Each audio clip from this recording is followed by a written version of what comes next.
Good evening, everybody. It is a little after 7 o'clock here in central Nebraska on a Yeah. fine Wednesday evening. I don't know about you, but it's been like either raining or super windy or super hot. Like we can't have a nice day at once. How's your weather been? About the same, of course. But like today it wasn't too bad to be honest. I had today off because of Juneteenth, Yes, actually. So happy Juneteenth, everyone. happy Juneteenth. I only worked a couple hours this morning and I went to therapy this afternoon. So that's what I spent my Wednesday afternoon, and then I start a volleyball league tomorrow, a nice little activity for the summer. So spent time with my dad and brother putting the nets up for that. And it was kind of warm. Like it was cold this morning, like 60, like it was chilly. Yeah. This is gonna be a crappy day. And then it kind of turned out to be decent, but it is June. It's gonna be warm. We're getting ready for that. But we are back. It's been almost 3 months or Been about a three hot minute. months. It's been a while, but life happens. We have lots to catch up on. So we have something exciting though tonight. We are going to be bringing on our first podcast guest, which we're so excited about. Yay! And we've been planning. I know I wish we could say we had this little hiatus because we're trying to find a guest, but that's not a good excuse. We just have been busy, social Just workers. life. We're just busy. We're on the go with life, work, and everything in between. But we do have some updates for you regarding our lives and what we've been up to kind of explain, yeah, why we've taken some time off, and kind of what we have coming up. So we do have some other guests that we are trying to coordinate some time to record with, and just see what else we can kind of come up with because we do want this to keep rolling. So yeah, Yes, and if anyone out there is wanting to come on as a guest, just direct message the Facebook group or Joey or myself, and we'll make time to make that work. yeah, definitely let us know. We're kind of just really fascinated in all aspects of careers, and just anything that you want to kind of talk about. As you guys know, we're from the Midwest, like central Nebraska. I mean, essentially. So anything related to the Midwest would be cool. But I mean, we're looking for really anything to kind of connect with people. I think would be super fun as well. Just because we are, clinical social workers and do, medical social work and things like that. Like we are, social workers, and we're excited to kind of broaden our um, knowledge there and kind of just learn from others. So yeah, definitely let us know. I think it'd be super cool to kind of learn, even from other social workers. I think would be really cool too to kind of that work in different fields than us. I think would be cool Yeah. because, Nope, you I know, agree. we were taught, clinical social work and, kind of geared to mental health and medical social work, but we know that, man, social work can kind of take you anywhere. Yep, for So, sure. yeah, I've tossed around the idea of like travel social work, like, kind of related to like travel nursing, like doing like contracts in different areas, but it kind of goes into like the licensure thing, but they are working on a compact licensure. That's a big thing in the legislature now. I think they're up to like 11 or 12 states, which is really cool. That So, is. That is really cool. I'm just surprised that there's not more, but I I get it at the same time. right. Yeah, I think it's super. I mean, I'm sure it takes a lot of, commitment and advocating, for everything, but it's a great thing because, it kind of limits you on your opportunities for that. So yeah, that is something that I've thought about doing as well. Kind of in this stage of life too, just with being single and no kids and, not a whole lot of commitments. I guess we can say that I could do it, but again, the licensure kind of limits that, to Nebraska, which nothing against Nebraska, the good life, but you know, there's other things out there too that would be cool to see. Yeah, So, just a little bit. yeah. Just a little bit. So, what have you been up to then lately since because we haven't really stayed in contact all that much No, these we past haven't. I couple feel months? like a little here and there, just social media and whatnot, we've Yeah. caught up. But yeah, so as you guys know, I switched kind of jobs strictly to like more medical social work and hospice as of January 1st. So I've really just been plugging away on that and keeping busy. It's one thing where it's sad that we can be so busy because people are having to go through such a hard time in their lives, but it's such a rewarding field to work in, and getting to work closely with families and their loved ones during this time. So it's really kind of changed my perspective on a lot of different things, and just really kind of giving a more like meaningful kind of feel for what I truly do. So that's really kind of been the big thing. So, yeah. Okay, well, we are going to welcome our first guest. I'm so excited to welcome. So, I will bring him in and you can introduce him.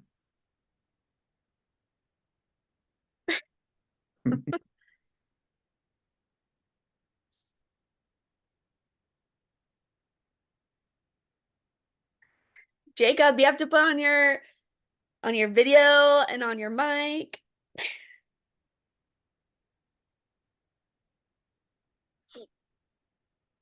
But while Jacob kind of gets situated, Jacob and I, since June is Pride Month, I invited Jacob to come on to the podcast.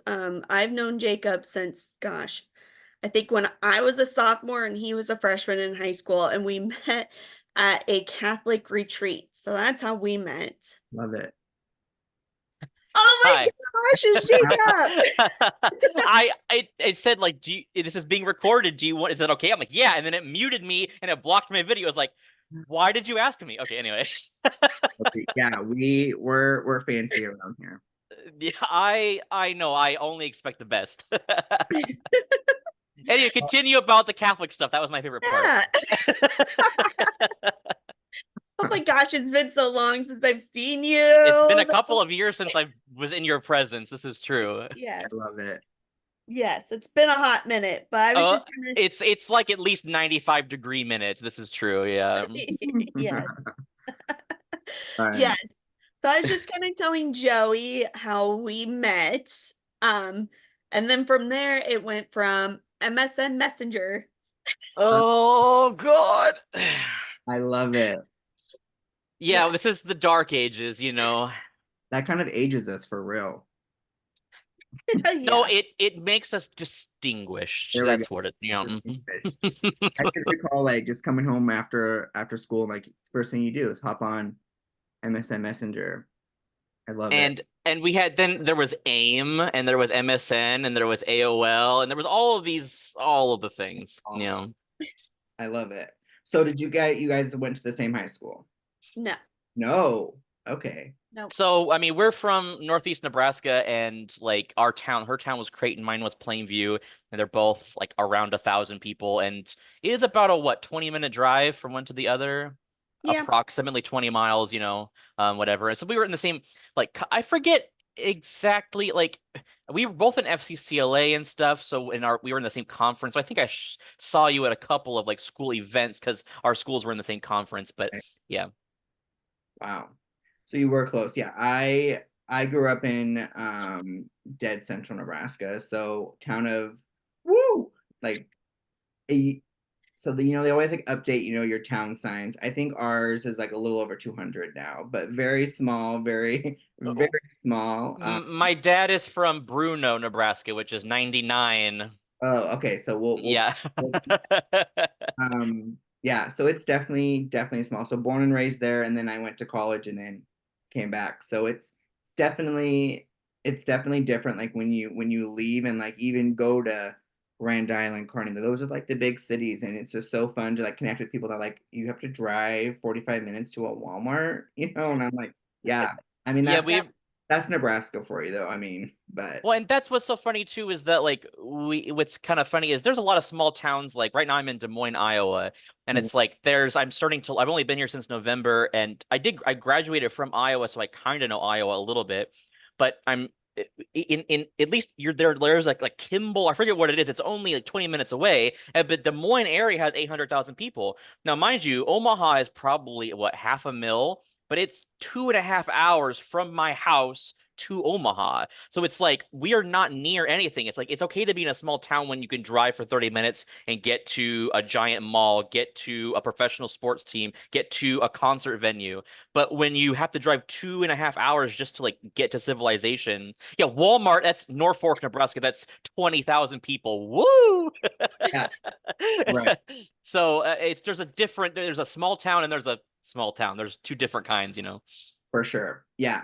I have so I'm a travel agent on the side as a side gig. And so all my friends that I travel with, they live in Chicago, St. Louis, Memphis, like huge cities, LA, big areas where they can, walk to Walmart maybe, And I just say, I got to drive 3 hours to Omaha to the airport to come see you guys. Like it's dedication to do that. And it's one thing that it makes you appreciate life a little bit more of like, you could easily move somewhere different if you want to, but you're here for a reason. And I mean, I would like to move at some point. I mean, because there's nothing here, but I mean, I have family here still. I mean, I would say 20, maybe 25% of this town. I mean, probably I'm related to. So, I mean, it's good and bad, I guess. The seeds spread far and wide. Yeah. So it is.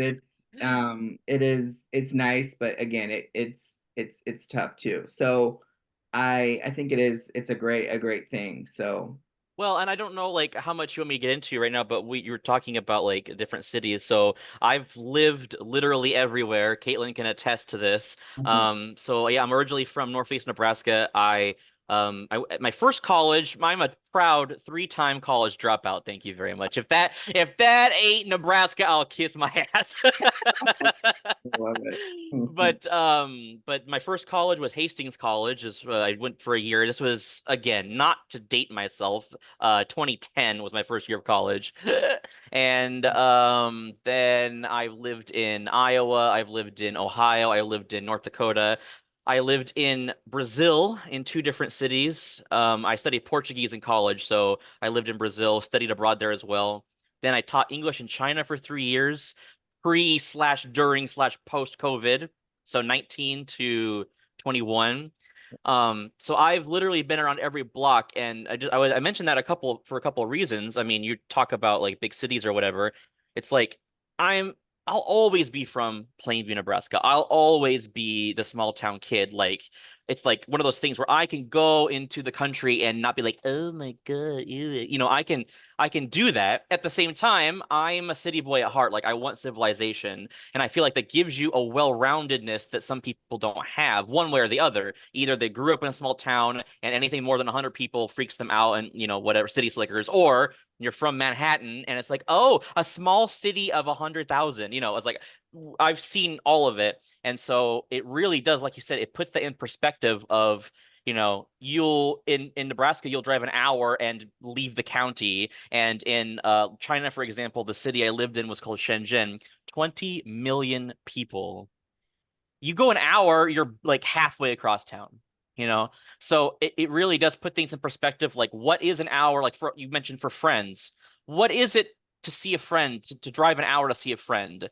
It's like for some people, that's like, oh my God, it's in the other side of town. And for me, it's like, well, no, Caitlin is in Norfolk. I got to go see her. It's 45 minutes. We're just going to have dinner. I'm going to go home, but that's what you got to do. If you Yeah, want to have a social life, that's the only option you have. So, like you said, it does really put things in perspective when you do venture out to other places.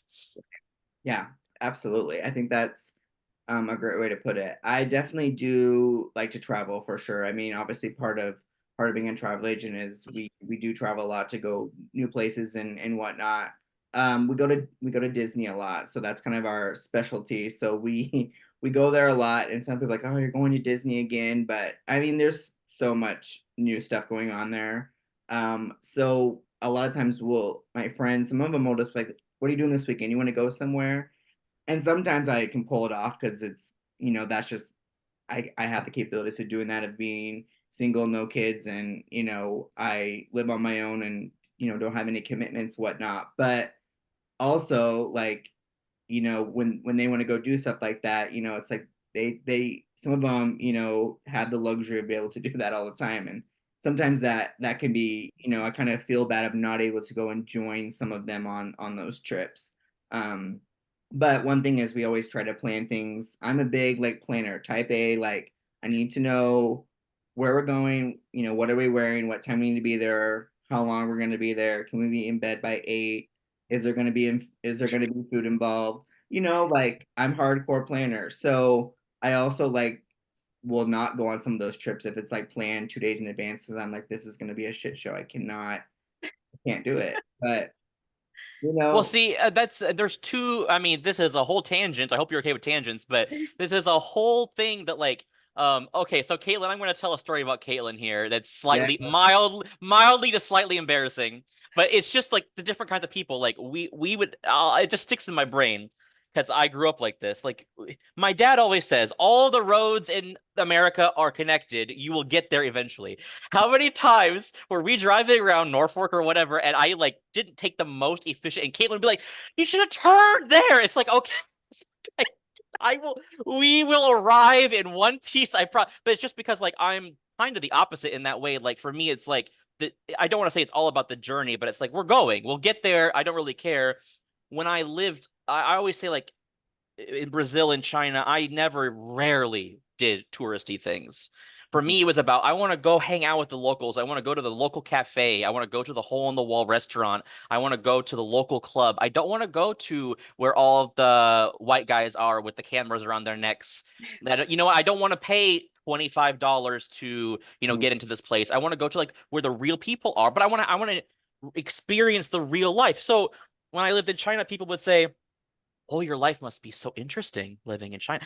Yes, I mean it's China, it's a different culture, it's what music. Right. What did I do? What did I do every day? I was a teacher. I woke up, I had breakfast, I went to work, I came home, I had dinner, I went to bed. It's like some things don't change in the world like that. And so for me, when I go to a new place, I want to. So I'm the opposite of you. I honestly would rather not have it all planned out. That gives me anxiety to know that all of my steps are planned out. I want to, oh, did you see that? Like, let's walk down this street. Let's see what's down there. Oh, well, we have to. No, we don't. We can go. So I understand where you're coming from, but that's when I travel. Maybe that's why I travel more, is because I don't need that. I don't have that barrier to entry. For me, it's about, again, it sounds so cliche. It's more about the journey in a literal sense. I like just exploring in general. Yeah, I can do some of that too. Like, when we go to Disney, for example, like, we have plans of like where we're going to go and stuff, but things obviously change. So I mean, if it's a good like idea of a plan, like, all right, we're gonna go here this day, I'm usually okay with that. But the more planned, the better for my anxiety. But I mean, a lot of my friends are the opposite though. They're Okay, That's the tough part. One of the owners of the agency is the same way. So her and I are always the big planners, and the rest of them are like, "Well, just do whatever you want to do." I'm like, to me, that's okay, but I also want to do like what they want to do too. I don't want to. well, I was trying to think, Caitlin, can you remind me, like that one time you went to Texas together, you came with me to something, right? Do you remember, like, I have a feeling though, like in general, I mean, obviously we were great friends. Did we plan anything or we just kind of like go? I don't remember what we did. We kind of just went. Like we did do touristy things though, but we just We went. we went to the We went to uh the Dallas Stadium, the and Cowboys. the Cowboys, and we went to the library place where JFK was shot, Yeah. right? Where they have like a museum there basically. But I can't remember if we had like we what we probably did is we had been talking about like, oh, we could do this, and then when it came time, remember I mentioned yada yada, let's do it tomorrow. So it's probably in the middle there somewhere, right? Like between like have a Rolodex of things we could do, and then it's like I Right. feel like going downtown Dallas and check. Okay, let's go. So somewhere in the middle, yeah. Yeah. I went to Chicago in March to see some of my travel agent friends. A lot of them live in like the Chicago, St. Louis area. So we were like, let's just go to Chicago for the weekend.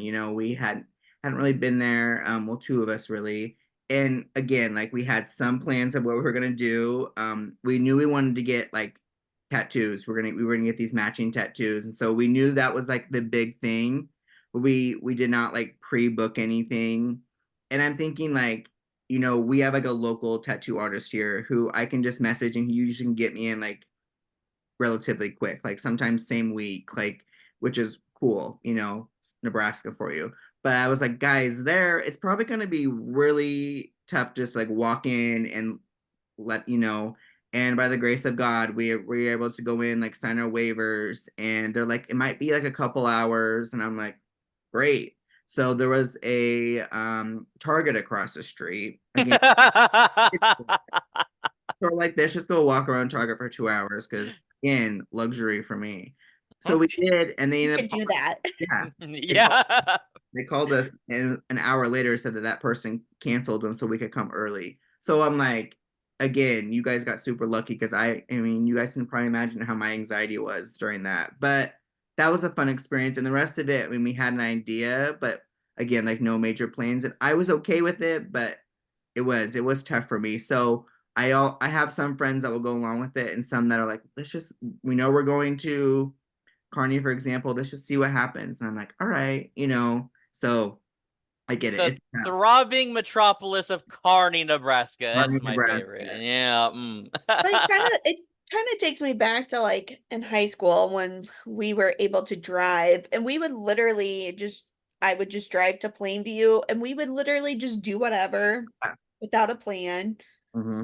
and vice versa, like go to Creighton and just drive around without a plan and just kind of figure out from there. But those were also like I feel like the best times of my high school was doing that. Right. If you ask me like what I did in high school, like most of the times it's like either like Caitlin and I don't know how many different Mario games we played together. You know what I mean? We would play Super Mario World, we played the Wii ones, whatever. We would play the stupid, I don't know, board game things on the game as well. We would drive around. It's called, I'm sure you're aware of that. And I'm sorry, I don't even remember what your name is. I'm sorry. Joey. Joey, I'm sorry.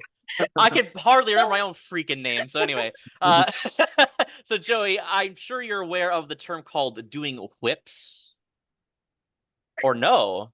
You're not I fake do- Nebraska. Fake Nebraska. Get out of here.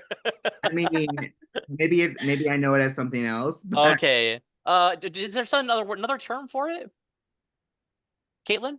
We I don't I don't know. It's like Main Street and you would just drive back and forth basically. Like there's a point where you could turn around and come back the other way and And you would do we and at least in where I was from, we would call doing whips. And there's at the time, this was a million years ago, there was the old Jazzercise place down on one end, and then it's the fire station. I don't know what it used to be, but they had a big parking lot there, and they're on opposite ends of town, which is like approximately 9/10 of a mile. And you would go from one end to the other, and people, you got the big Ram truck on the lifted wheels and the whip, the Santana Dealey Bobs that are blasted Toby Keith, you know what I mean. yeah. And you would just go up and down on Friday night. And that's what you did. There was nothing else. That was the entertainment. Yeah, I guess I mean now that you explained it, I'm sure I probably heard it that way. But we would You always blocked that part out of your memory. they always would say like we're gonna cruise town. Like and again, like you could yeah, so simple to get it all done. I mean, 5 minutes, like, all right, let's do it again. Or we have another town like 5 minutes away. That's where I went to high school because we were consolidated. And we would drive over there a couple times and back, I mean, so I mean, it's just like you've seen every little part of town. And even now, like sometimes I'll drive around now with friends and it's like so much is different. The houses are even more crappier than they were when we were kids, or more people, different people moved in and fixed them up. Um, or like in Scotia, for example, we have a lot of like Mennonite population over there, and so it's there's I mean I would say a good chunk of town is Mennonites, and that's great, right? So a lot of times their houses are very like great condition, and that's great. But then you see houses next to them that aren't, and I'm just like, I don't know how that would work. How do those people How does that affect, and maybe that's just a culture thing that I think about, but it's just very different, like the different towns, and a lot of them can be connected and stuff. Well, and that's kind of what's interesting too is now like living in you just made me think of two different things. Number one, a random thought I had the other day was I remember like in grade school or whatever, we would open up the book and whatever lesson we would have, and there'd be like let's say an example map of a town. And there would be like shopping area and like a river and like different neighborhoods. And I didn't understand the idea of neighborhoods. Like I didn't really click in my brain what does that mean? Like, where do you shop? It didn't make any sense. Because even like in Creighton, where Caitlin's from, there's shops. In Plainview, there's nothing. You can't really buy anything. Mhm. So when you go to like even like Des Moines is a great example because it's in the Midwest. There's even now, I think of the city as neighborhoods. It's like, oh, there's Pleasant Hill. Oh, there's Waukee. Oh, there's Windsor Heights. And I can visualize what it looks like. It's got its own vibe. It's got its own feel. And it's like that doesn't really exist in a small town. The town is so small. The town is the town. There might be two different sides, like the north side, south side, whatever. That's what we But refer to. yeah, but in general, it's like if you're a big rich farmer dude, you live a couple miles from like the crackheads. Like that's just the way the space works. And here it's very funny when you go from because I did drive Uber for a year and a half, and you go from one end of the town to the other, and it's like you slowly see, okay, the big mansions, and then now the little townhomes, and now the crack houses. You see it as you go, and I think in a small town, it's way more just like random. It's like somebody super rich lives there, the pastor lives there, the really poor people live there. It's like it's such a different feel and vibe in that way. Hmm. Yeah. When we were younger, we would always say like, oh, this is so and so side of town or so and so side of town, like our friend. Yeah. And now Yeah. like I live like on the other side of town, like where I grew up, right? I switched sides. And it's just I always like never like envisioned myself being like on this side. Like all of my friends, like we were always on the other side. Like my grandparents lived like right off the highway on the south side. I'm on the south side now. And you just like I just like never pictured myself like doing that. And here I am over here and some of my friends will still be like, can't believe you moved to the south side. And I'm like, times have changed, when you're but Yeah. it is it's really fascinating. I think it is interesting, but even in like Chicago, for example, like they have different parts of Chicago, for example. Um, and where we stayed, we were like down, I don't remember what they call it, but it's like we're all like the gay bars and the district, It's whatever. called the Gayborhood, is what it's called. Yeah, my friends were referring to something else and I don't remember. But Yeah, anyway, I don't we know. Yeah. we stayed down there because of course my friends wanted to take me to all of these bars, just have my first experience because I'm not from, a big and I was like hesitant at first because I'm like, this is gonna be a huge culture shock because I have never done any of that, right? Like when I go with family to think like my family's not gonna go to a gay bar. I mean, my sister might maybe, but like I don't foresee like other people in my family doing that. And so I'm like, this is gonna be a big thing. And let me tell you, like the first one I went to was like super like it was like a dive bar, like super low key. Like there wasn't anything. Like I was imagining walking in and seeing like people making out, doing all this. Like I was like, this is gonna be huge. Like this is gonna It's not a gay bar, it's a bar filled with gay people. yes. Yeah. Yeah. So the last one we went to though, like it was a whole experience. Like I mean, I didn't see anything like what I thought I was gonna see. But I mean, there was probably other places that probably were, but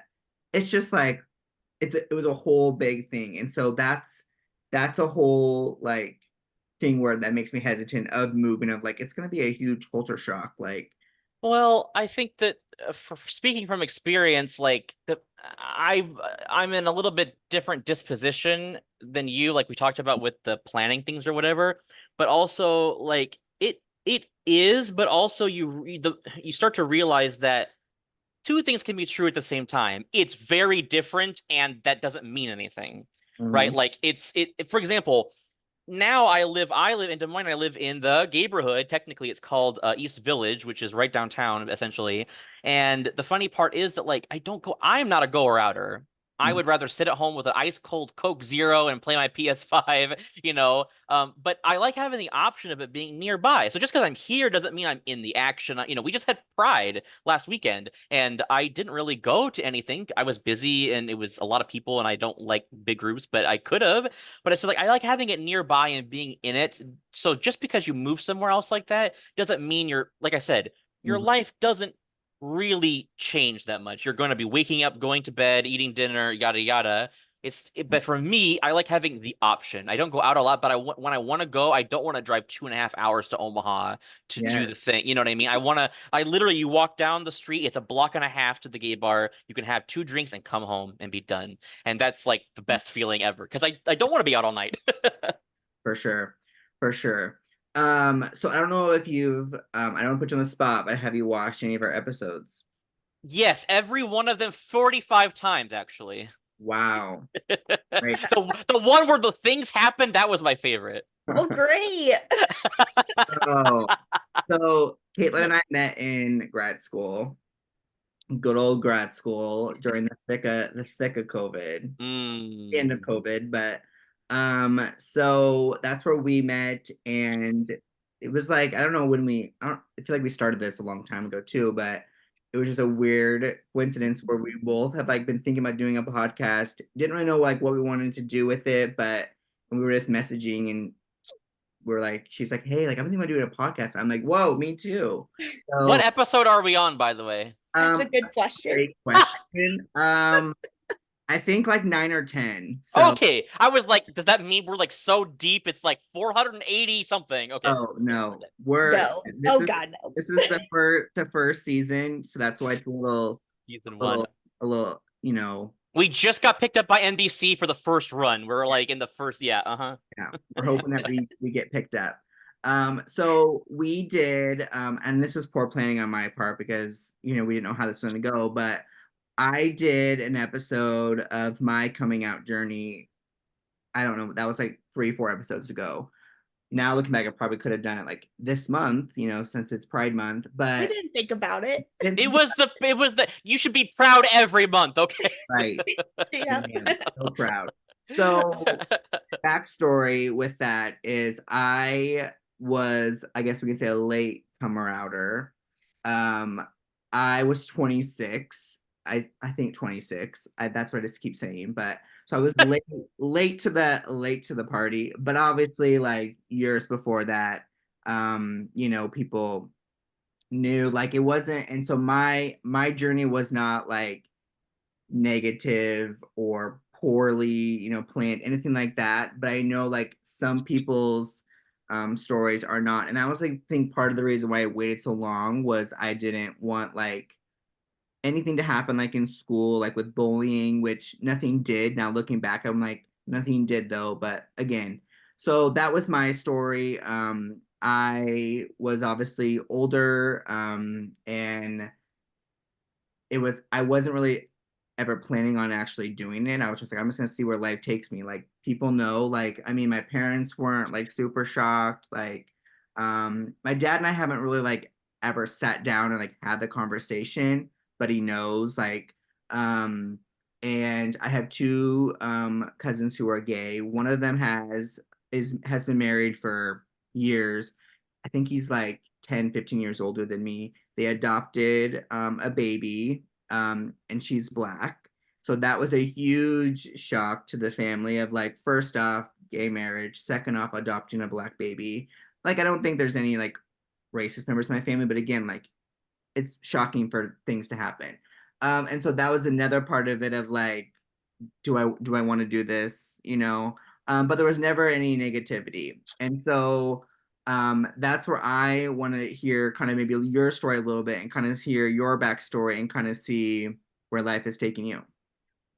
I want to capture this phrase, Nebraska, the place where when things happen, it's shocking.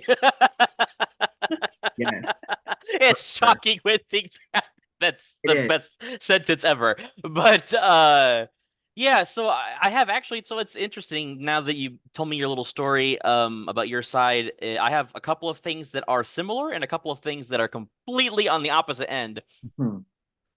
So I'm the thing I like to say on the whole is that I've always known. And by always, I mean I imagine for heterosexual people, I imagine that because it's different for them because they never have to start filtering those thoughts. But I imagine it's the same thing. Like you're a kid and you have like those weird feelings for somebody when you're like in elementary school, and later on you're like, oh yeah, I really liked them. And it's kind of a natural progression of kind of looking back and realizing, oh yeah, like that was puppy love, whatever. I had that for guys in my class when I was like in third. I remember this vividly. But I also remember somewhere in the back, like 8, 9, 10-year-old Jacob's brain, like that, but I'm not like everybody else. I never felt different. I never felt bad about it because nobody this is what 2002 or whatever. Like we don't even I didn't even have the internet at 2002, okay? So it's like I don't even know if I knew what gay meant or whatever. So during that time, so I always kind of knew. And then growing up, I was bullied a lot, but funnily enough, not for being gay in particular, just for being weird, I guess. And I actually had kind of a poor childhood, but that's not really pertinent, which is kind of funny in a way. But anyway, so it did, though, in a way, affect the coming out story because I was basically ostracized from a lot of kids in my class, which, again, not because of my sexuality necessarily, but like it made me really think about those kind. I had a lot of time to think about these things, right?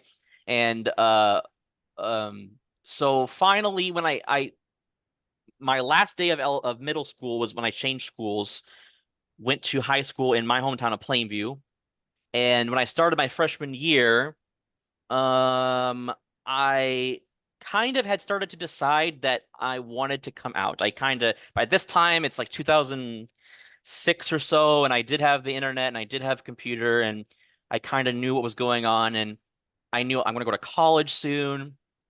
So if I remember correctly, the only other person that I knew of was a girl named Shayla, and she was bisexual in my school. But it was one of those things like nobody really knew for sure, but we all kind of knew, but we didn't know. But nothing bad ever happened. Like she was just kind of her, and nobody really cared. I honestly was mostly scared because of, to bring it back to the beginning of when I came on, my parents were very Catholic, very Roman Catholic. And so I was scared that like, and at the time I was very religious. At the time I was not only a believing Catholic, but I truly enjoyed it. It was something, my faith at the time was something I really enjoyed. The the the the pageantry of it. I loved music. My mom was a music teacher. I thought it was interesting, and I also felt a passion in my heart for it. Well, so then I thought, well, my plan was, how can I avoid what situation could I put myself in where I can avoid this all crumbling immediately? And I thought, don't ask me why, but this is like 15-year-old Jacob saying, I want to tell somebody that I know, but I don't really know. So Hmm. if the reaction is bad, nothing really happens, right? That's kind of what my thought process was. And again, it's you got hormones and you're young or whatever. I didn't really think it through that well. I just like that's the in my brain that was the only way out. Right. The only way out was to start it that way so that if it was really, really bad, then it would be done. So there was at the time I had a friend named Travis. My little group of friends was Travis and Chris and somebody else. And Travis's mom was a cook at the school cafeteria. And I had been to their house, and she knew me really well. She knew my parents, and I had their phone number. I called, the house phone, Uh, which good old landline. Yes. yeah, yeah, yeah, yeah. Anyway, so this is I'm not kidding. Like, there's some things in my life, Caitlin knows, I'm very sarcastic. I take things very like not seriously. This is the one of the very few times in my life where it felt serious. It was the gravity of the moment was on me. It didn't feel jokey. It didn't feel like, oh, whatever. It was like, this is real shit. And on top of that, it was so cliche. It was literally raining. It was a stormy night, and I've been building up since I think 2007, and it had been building up over my freshman year. And I was like, it was like bursting out of me. I have to tell somebody. I have to tell somebody. Right. And so, like I said, this plan in my head, and I just thought Travis's mom has always been so nice to me, and if she gets super mad at me, she lives in a different town, and she's just the cafeteria lady. Like, what's the worst that could happen? So I don't remember. I did have my own phone at the time. I went into my parents' Ford F-150 out in the parking lot in this thunderstorm and just like sweating bullets, just so nervous. Not only because it was somebody I didn't really know, obviously, but also just like the whole thing. So I called the house and Travis answered. I said, "Can I talk to your mom?" Oh, And I forget I think I made up some I forget what I said. I think whatever. And sure enough, and so I forget exactly the it was one of those things where it probably was a 20-minute phone conversation, but it happened very quickly at the same time. Essentially, it was, I hope you don't mind. I'm sorry for calling you, but like you've always been so nice. Yet I have something I want to tell you. I hope you can help me with it or whatever. She's like, oh, and she of course was very sweet. And I finally said like I'm gay, and there was like this pause, and it was kind of like, oh, okay, and I was like, yeah, okay. And then the waterworks started, like the dam opened, and she was very sweet. I have no idea. I've never really talked to her that much after that. There's a whole story about my friends leaving my group of friends or whatever, but I imagine that like she probably had no idea what to say. right. And but she was just a genuinely nice person. I know she was very religious as well, but I'm sure she just was like there to comfort me, and we talked for a few minutes and whatever. Um then I felt really good about that. It honestly, because I kind of knew it wasn't like somebody was gonna snipe me, from across the road or whatever, but I needed to get the first one out of the way. And then from there, this first phase was actually quite nice. I told my friends, the first person, my friends that I told was Asia Berg, who was one of my best friends at the time. I haven't talked to her in a long time either, but at the time we lived like a block away, Hmm. and we texted with what is the T9 on the flip phone? Yes. Yeah, baby, let's go. I love it. Good Now old. I got cobwebs in my freaking brain now thinking about that. But and then yeah, so I mean give it a little pause there because there's a second part of the story, but like the first part actually was quite nice. I mean, it was difficult internally. It was a lot of turmoil because I didn't know how to do it. And Right. as my parents and I were pretty close, but I didn't think that I thought that would be a bad idea. I said I'd rather wait for that until I get closer to graduation if it does turn sour, but I wanted to get it out of the way, test the waters with some random person who I trusted, but still kind of random. Yeah, absolutely. I think yeah, for me, I feel like I said before, I didn't really like had any like idea or how I wanted to do it. Like I'm like, I don't want this to be like a big old production, like where I do like this big old like Facebook Live and all this. Like sometimes people do like really like intense things. Like, now I think just with social media and how like TikTok and everything, like people do very glamorous things now. I simply went to this home decor show that we have here in Nebraska. If you have heard of like Barn Festival over by Hastings, and Mhm. it's like these 3 or 4 barns, and they have all these like different home decor and people, different vendors. I went there and I got this sign, and I like love the quote on there, and I literally brought it home and was sitting on my couch, and I looked at it and I said, I'm gonna do this tonight, and I was like, thought to myself, and this is like pre-social work, pre-therapy, Joey. Like I didn't have to like talk myself out of it, and I'm like, what the hell? Let's just do it. So I wrote this note on my phone, started with the quote, and then I just explained everything, saved it, and I sent it to my best friend. She's still my best friend to this day. We talk all the time. We have lunch once a week. We She's 2 years younger, so I think I was 5 and she was 3 when we met. And I'm like, I'm gonna send it to her because she knows. I mean, um, and I sent it to. I mean, I did all over text too. I didn't call anybody. Like that was the other thing too. I was like hid behind the phone because again, it was like very kind of private, the way I saw it. And so yeah, good reaction from her. And then I just sent group chats to certain people of my family, and then people were calling. Um, and my mom called, and she wasn't like emotional, but she's like, I was always wondering like when you were gonna do it, and I'm like, okay, like thanks for the support, but also like, were you thinking I was going to do it like when I was younger? And she's like, oh yeah, for sure. So like she knew, which again, cool. But again, like my dad, like I said, I did never sent him, he was not in the text I sent. We've always had a rocky relationship too. So but again, like we still talk, and there's not a big issue. My parents are still married. Like it's not a whole ordeal, but I just never felt like he needed to know. And I don't know really the reason for me not wanting to do it. But again, super supportive, like friend group. But people from high school, some of the people from high school like reached out to me after we had graduated, because this was, I was thick into college. I think I was done with college. Yeah. And I was working. So I mean, I was a working professional, and people from high school were reaching out, and it was like weird. Like I didn't respond to some of them because I'm like, I haven't talked to you since high school. I don't give a shit about you. Like, thank you for your words. But some of them that reached out did were like would make comments in school like, are you gay? And I would always deny it, which looking back, like I don't know why I would have, but again, like I wasn't ready to do it. Um but yeah, so I think it's a small town feel too, of like I didn't want everybody looking at me differently because I truly was the only one in town. I mean, that I knew of. Like now looking back, like there's definitely been other people that have now, you know, came out, and I hate that term too, but yeah, so it's a different thing. And now like being a professional, I think it was even more important to me as well, just for the support, and just for to people to know. And now when I was working as a therapist too, I had a client who actually this month, and I've never disclosed it in therapy really.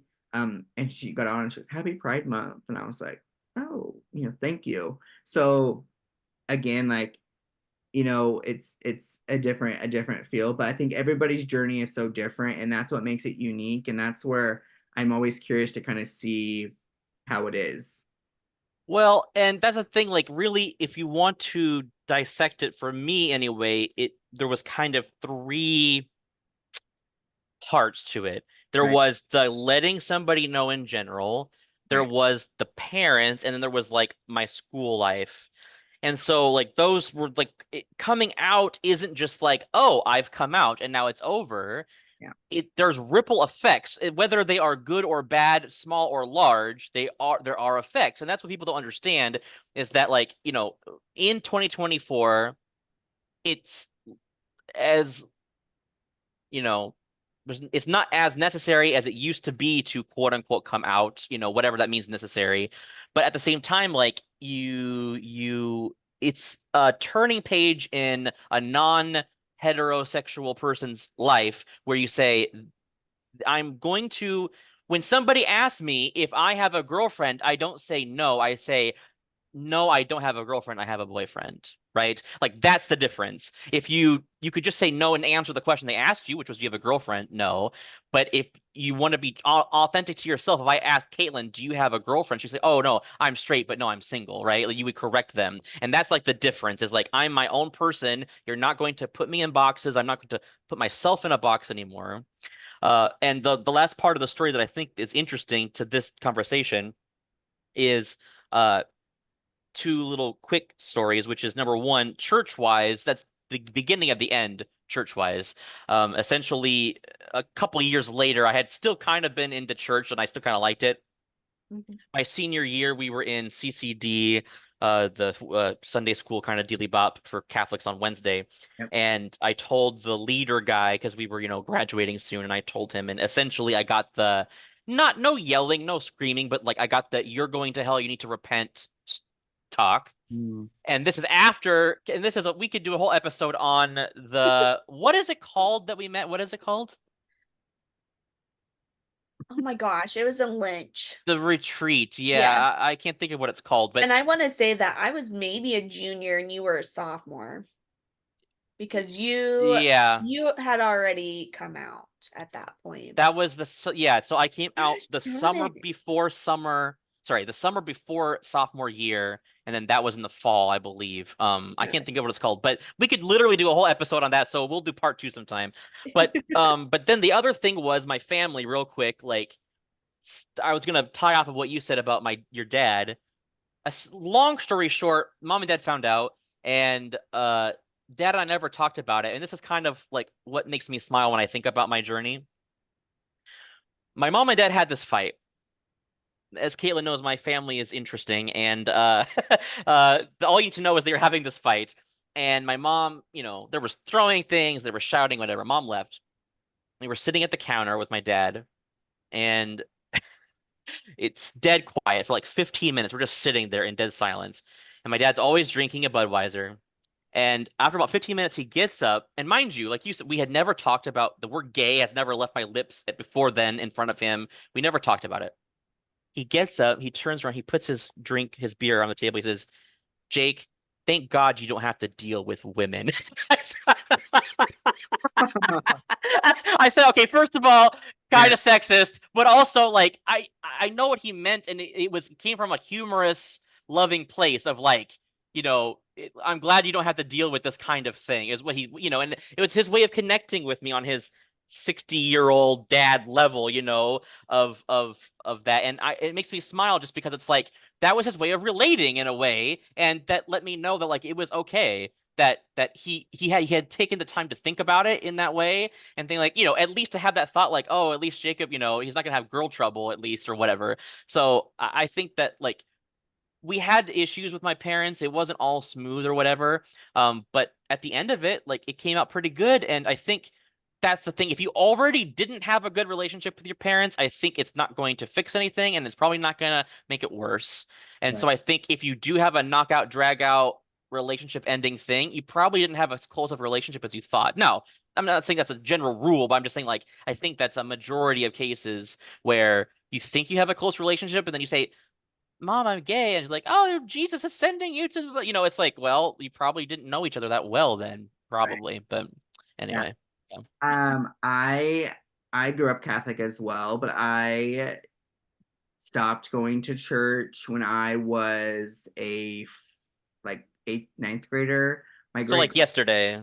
yeah, right. Sorry. Um, I wish I was young again. Um, my great grandma and I always went to church on Sundays together. We had like a small church, and then it had closed, and we had just never went to a different one. And I would go every Sunday, and I would typically be like the altar boy because nobody other kids would come. A few of them would. I would go to CCD. Every Sunday, it was me. Nobody else was there. It was me. Right. I would go to CCD every Wednesday at one of the guys in my class's house, and he had a nice house and his grandma taught it to us, but did not like the kid, but like had to go, right? So it was fun. Like she made it fun and it was good. But yeah, we definitely, had our workbooks. We had to do everything. We had Sunday school, like did everything. I got confirmed. I got baptized in the Catholic Church as well. But then I never got a chance to like tell my grandma because she passed when I was as like the fall of my senior year. So at that point, like I still was closeted. I mean, she probably knows now. I mean, she knows, but the thing that might have been hard for me too because of the experience that we had together. Like I think she would have been supportive, but yeah, and my grandma, now my mom's mom, so my great grandma's daughter, she was totally fine with it too, and she always like kind of like makes jokes about it now too, like she's been married, she's on her third marriage, and I would make fun of her for that too, just for shits and Yeah. and she's like, she's like, you're getting kind of old. She's like, how are you gonna have three marriages like me? And I said, well, so I mean, she jokes about things, and she's always trying to like hook me up with people, and I'm like, like I don't want that from you because all her friends are older, So I always just say like my experience has been great, for me, and I'm always like so grateful for it. But I know like not everybody's has been like that. And I think I always, I want to try to like raise awareness in a way for it. I don't know if that's just like the social worker in me or just like the caring person, I don't know. But and I've always thought like maybe working with, youth, people that identify, part of the community, for support, but also like I think it'd be so hard to just knowing of how different my experience was. But I mean, the small towns, it's different. Like I always think too of like youth that maybe lived in bigger cities, like if it was different, but I imagine it probably was harder even. I don't know. But Yeah, I think that the thing that's interesting is, I mean, time is a flat circle. I mean, there's two things that I think I wish I'm going to use this term not in the way that most people use it, but I'm going to use the term gay culture. And I mean that in the literal sense of the culture that gay people have in existence, not like RuPaul. I just mean like in general, the people that make up gay people or LGBTQIA people. And the in gay culture, we need to be more cognizant of the capital H history of what went on before us and to learn about what like people think like I had it even me like this is what 2007 we're talking about which is basically the dark ages already. Imagine coming out in 1985. Imagine coming out in 1960. Imagine being gay in the 1700s, which there were gay people. I told my friend he didn't know this, and I didn't really know this until fairly recently. We're talking about drag and like the not just like the read the drag stories to kids, but in general. And I said they've been doing drag since William Shakespeare's time. Yeah. It mm, is older than our country, and people think that it just started like 20 years ago. And so it's like whether or not, and that's why I said whether or not you agree, when I go to a gay bar, there's a lot of stuff as a gay person that I am not quote unquote pro. Like I don't like to exhibit myself. I don't like to walk around half naked. I don't like some of the kinky things, but also that's their safe place too. And we're all in this community and it's like, look, that's Uncle Billy. He's a drunk. Like you got to deal with it. He's part of the family. Same thing when you go to excuse me, when you go to a gay bar, you're going to see stuff even that as a gay person you might not like, but you have to accept that because it's like that is part of the culture. There's a reason why it's there. It's been that way for a really long time, and I think even gay people don't understand our own history, and that's just in gay history is the most exposed. We're not even talking about trans or anything like that. So there's so much that needs to be dug up. I think that's why Pride to me is I'm not going to use the word sad, but slightly a missed opportunity. It could be a little bit more about the history and the the, the literal culture, and not as much about rainbows and dancing, which is great. Like that's fantastic, but it's like just I'm going to give a really bad example, but just like things like we're having this podcast on Juneteenth, which just became a federal holiday 3 years ago, right? When they've been celebrating it in Texas for how since the Emancipation Proclamation, basically. So it's like, but for us, before COVID, we would not have I would not have had this day off of work, right? So it's like same thing with gay people. It's like we need to be more proactive. It's like, yeah, we're still going to get people that are mad at drag shows for kids. We're still going to get people that are mad at gay marriage. We're still going to get people that are mad at gender confirmation healthcare stuff for minors. But we can charge with change by promoting the history and let people know like no, this did not happen yesterday, right? This is a thing that has been going on since before time. Literally, Rome, hello Romans, just throughout history. And so that's the biggest thing I was gonna say too about that is we have it so lucky in the 21st century coming out. Even people who get kicked out of their house, it's like that's terrible, it's awful. There were before they would lynch them, they would set them on fire, they would throw them off buildings, right? And so we are really living in a very privileged time to come out, and the worst thing that you'd be worried about is like having to go live with your grandma or something. So anyway, that was a tangent, sorry. No, no, no, that's fine. I think that's very important to like point out because a lot of people think like this is new and stuff like that. So I think it's very important to like point out, educate, and have people be aware. because it's like, and that's what it's the other side of the coin, not just for us. It's the same. I'm giving bad examples, but it's kind of like the example I like to give is cancer. That the 20th century, the cancer rates rose extremely high. Why? Not because people were getting cancer more often, because we discovered what the hell the cancer was. People were dying in ancient Egypt of things that they didn't know what it was, but Mhm. now we know it's like certain kind of cancer. The same thing now is like, oh, where we thought this person was crazy, like, oh, they were transsexual and they couldn't transition and they were having gender dysmorphia and that's what made them, have these mental health issues. And so it's like that the history is not just to like go, yay, us. The history is to say, this is the reason why, these things are happening. And it's not going to stop just because, somebody with a Bible is out there yelling at you. So, yeah, like you said, I think it's important because even me, I'm still learning about it. I'm still learning about it. There's so much to learn. It really is. And I think, I mean, it's gonna continue to change too. I mean, it's not like um, I think, the hope obviously is things continue to be more open and respected and honored and all of that, but um, we don't know, right? And so, my thing is too, before like gay marriage was legal, I think that played a role into my coming out too of like, what's the point of coming out if I can never get married, right? Where like that should have never been an issue, but it was. And now that it's legal, it's not like I went out and got married right away because I didn't. But like, now that it is becoming more,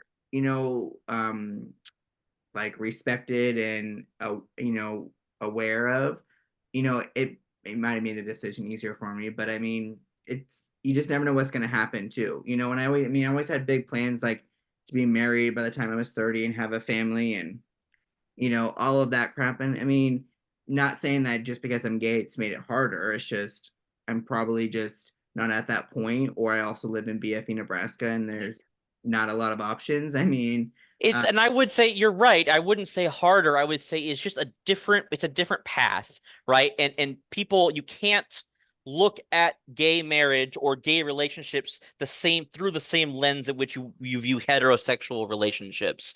mhm, Not because they're so different, like no, but because of the other factors that go along with it. That you're still people, it's still two people falling in love. Of course, love is love.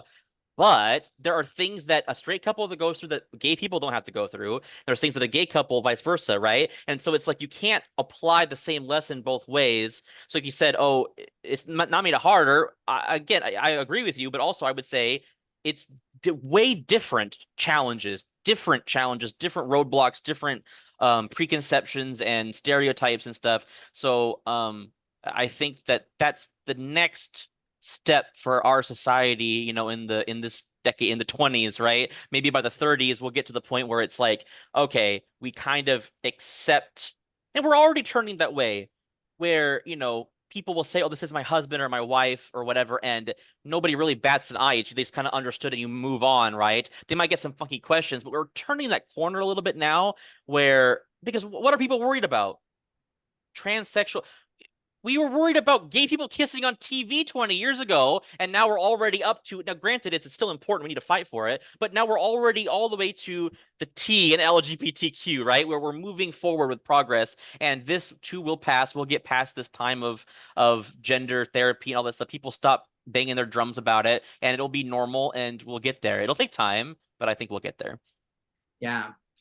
Um, I wanted to share this before we end was when I was doing group therapy for work, not for myself, but for work, um I worked with primarily older adults, so 55 and older is what we kind of considered for our program. And I had a client in group therapy, and I don't know what we were talking about, but I got brought up of she was watching a show and she saw two men kissing and she brought it up and she's like, I just don't think that's appropriate. And I was just like, we were wearing masks. It was during COVID, I remember. So I'm glad because I'm sure my face was not appropriate. But I was like, holy crap! Like how Yeah. to approach this?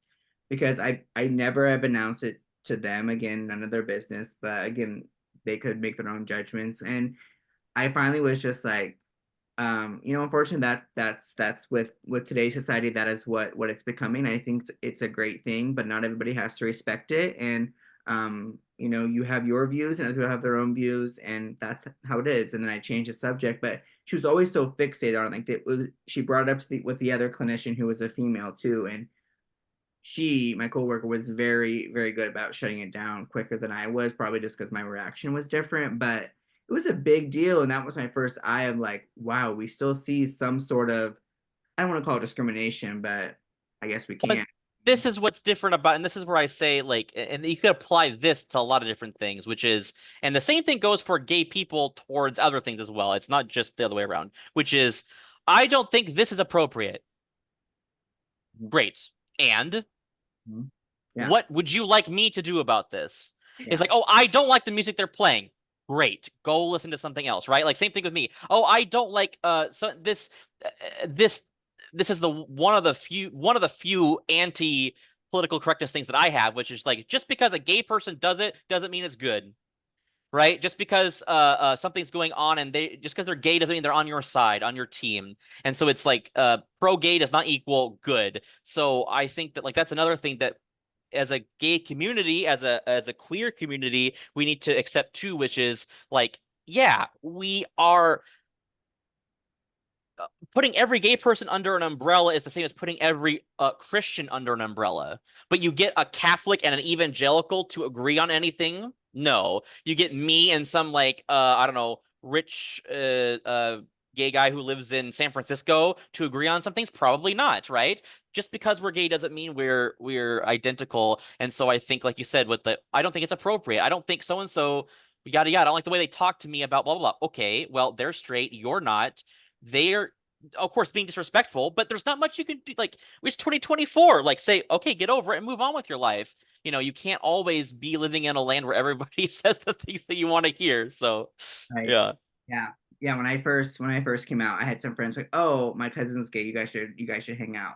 That's not how it works. You Like, must give me an aneurysm. Oh my God. That I know. I've heard that so many times. I'm just like, cool. And now, like, a lot of friends have reached out. Oh, I have so. I'm like, okay, now that's a little overstimulating, but like, that's just not how it works. Like, I'm glad, like, maybe it would work out in the future, but like, that's just not how it is.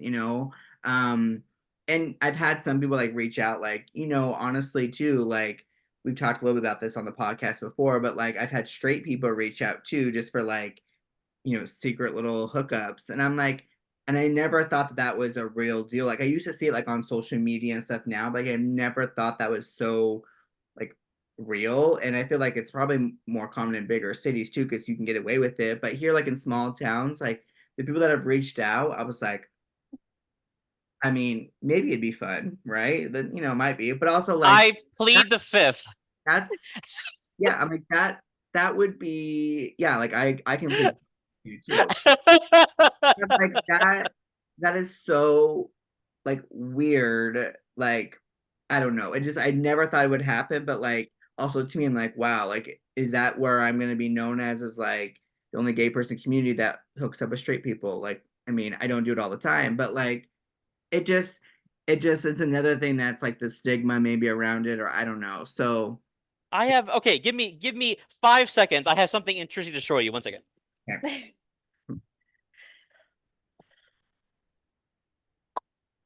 Oh, So, is this like your high school yearbook? no, No. this goes very That's perfectly, and too thick. I just remembered that I have this book, and now I'm ashamed that I have not completed it. But this is a nice way to tie this whole conversation together. We're talking about the history of gay stuff, about LGBTQ history, whatever. And this is a fictional book, and I've read a couple of chapters. I need to get back into it.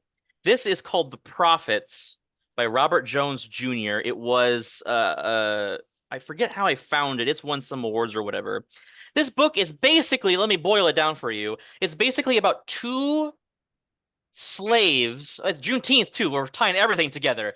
Two enslaved boys in like mid 1800s in somewhere in the South who basically fall in love. That is the premise of the book. And it's about the racism, it's about slavery, it's about their love, it's about coming of age, it's about uh the history of gay people. It's about